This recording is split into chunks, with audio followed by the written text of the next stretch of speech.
I've been asked, Cheryl, how do you deal with difficult times that could be so depressing? How do you deal with difficult times in your life when you could feel frustrated at work, or it's difficult in the relationship that you have, or you get sick, or you get hurt, or someone you love is sick and they die, or you find yourself in a period of life when it's just difficult and depressing, and the days felt a little dark and heavy and frustrating, and you sense aren't going well. So what do you do during that time? It's not an easy question, and I don't know where you're at, but I've been there. I went through depression years ago. I was very unhappy in my marriage, and I've been in a car accident, and I wasn't living the life that I wanted. I was living someone else's dream. And so I was in a very, very dark place, but I was just suffering in silence. I didn't talk to anybody about it, but you can just see in photos that I have this smile, but my eyes were just sad. I just had the saddest eyes. Someone actually noticed that. She said, Cheryl, you know, you may be smiling, but you have the saddest eyes. And I was just like, whoa, someone noticed, you know. And so I'm just here to share what I do now to deal with difficult times and a little bit of depression. You know, first of all, I think it's a journey. It's a journey. Even depression is a journey. Difficult times is a journey from darkness towards light. And how do you bring the joy during dark times? You know, what I do now is I take a journal, because I want to get it all. I don't want to be too much in my head. You know, I want to get it all from my head into my arms and onto paper. Because if you don't write it down, you know, it stays in your head, and you just tend to be ruminating over and over again of the depressing situation, whatever the situation is. And so it's a journey, you know. And the first thing is, you know, the first thing I suggest is ask for help. Ask for help. Don't go at it alone. So ask for help is number one. Number two is I would journal what's going on up here, because sometimes, you know, we're ruminating about the past and worrying about the future, and we can easily get sucked in deeper into depression.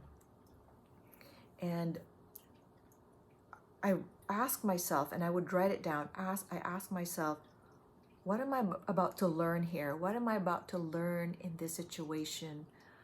And my behavior and my beliefs. What am I about to learn? Because sometimes it's just a path, it's a transformational path towards the opposite. It's towards joy and creativity. And I also write down, what am I grateful for? Just to switch the focus. Sometimes we could focus so deep into what's wrong. And so instead I switch my focus to what's right. What can I be grateful in this moment? And really feel it. Really feel the emotion of gratitude, because gratitude is actually an emotion. So to just kind of like, you know, switch your focus and energy. And for me, life is also about light, and it's a process to learn more about yourself. What are you learning about yourself in this process of difficult times? You know, instead of looking outside and blaming the world outside, turn it inward, turn it in, and harness the light of your soul. What can we learn from this situation? And what can we be grateful for? Where is it taking us? You know, think of the positive. Where is this process taking us? And what can we take from this learnings? And also, light is also about creativity. Instead, what can you create? I was listening to this author, one of my favorite authors, Richard Rudd, who wrote Gene Keys. I forgot what the other one was, the subtitle. Finding your higher purpose in your DNA. Something like that. I've read that for years now. I don't even remember the subtitle. Yeah. So depression is a journey from darkness to light, and write down, focus on what you're grateful for, focus more on the light that is also creativity. What can you create? Can you create music, create a song, create something, write a book. It's so funny. I remember, it's funny now, it wasn't funny then, but when I was depressed years ago, I did everything I could to switch it around. I learned how to crochet, just how, in order to deal with this difficult times that I was going through at that time. I learned how to crochet, and I would spend hours making scarves and beanies, and I would give it as gifts. And so there's something about that repetitive movement, whether it's knitting or crocheting, this repetitive movement that got me out of that funk, of depression. And I ended up making all these projects, and I joined a choir group. So I sang with a choir, and that's how I dealt with it, And I know some people drink or do drugs, and that's just gonna suck them into a deeper depression. Because, by the way, alcohol is a depressant. So don't drink when you're depressed, because it's just gonna make you even more depressed. Did you know that alcohol is a depressant? So if you're depressed or sad, it'll make you even sadder. So don't do that.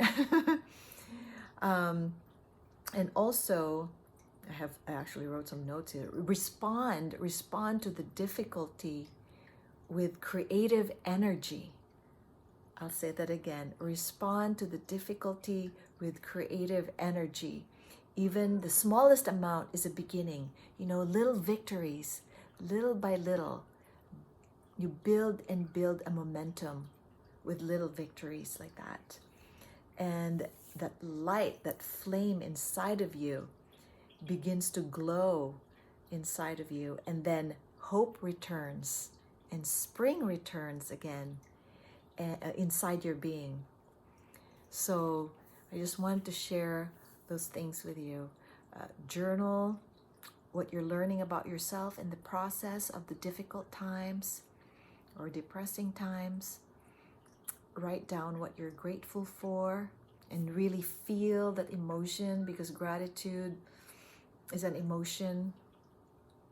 And create, because light is creativity. Create what you love, what you've always wanted to create. So that's all for today, and blessings to you. And I hope that you find greatness in you even during difficult times. Thank you for being here, and you can share this video to your friends and family if you want, who are going through difficult times. Okay, I'll see you next time. Bye. Mwah.